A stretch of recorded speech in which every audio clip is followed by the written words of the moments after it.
আসসালামু আলাইকুম। কেমন আছেন সবাই? আশা করি সকলেই অনেক বেশি ভালো আছেন। আমিও আপনাদের দোয়ায় অনেক ভালো আছি। আজ তৈরি করে দেখাচ্ছি বাদাম তিল দিয়ে একটা নতুন রেসিপি। এটাকে আমার বাসায় চকলেট নামে ডাকা হয়, তাই আমি এখানে চকলেটই বলছি। আপনারা যে নামে চিনেন সেই নামে বলতে পারেন। বাদাম এবং তিল খালি খোলায় ভেজে নিয়েছি। বাদাম ছিল 250 গ্রাম, তিল ছিল 100 গ্রাম।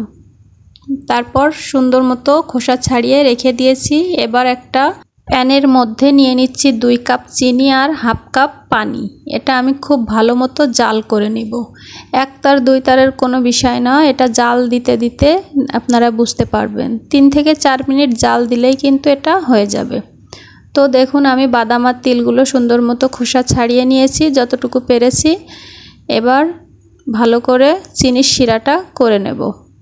চিনিটা খুব ভালোভাবে জাল করতে করতে আমি এই পর্যায়ে দিয়ে দিচ্ছি সামান্য একটু এলাচের গুঁড়া আর দিয়ে দিব একটু ঘি।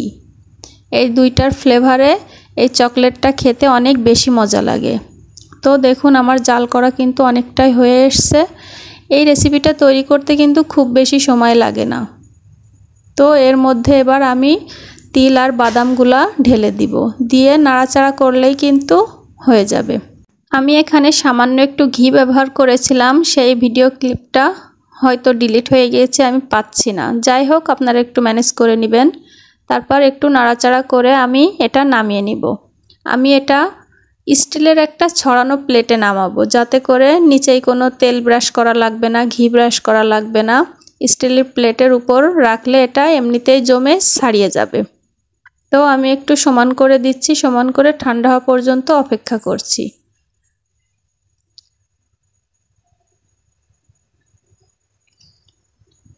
দেখুন ঠান্ডা হয়ে গিয়েছে, এটা আমি খুব সহজেই কিন্তু খুলে নিতে পেরেছি।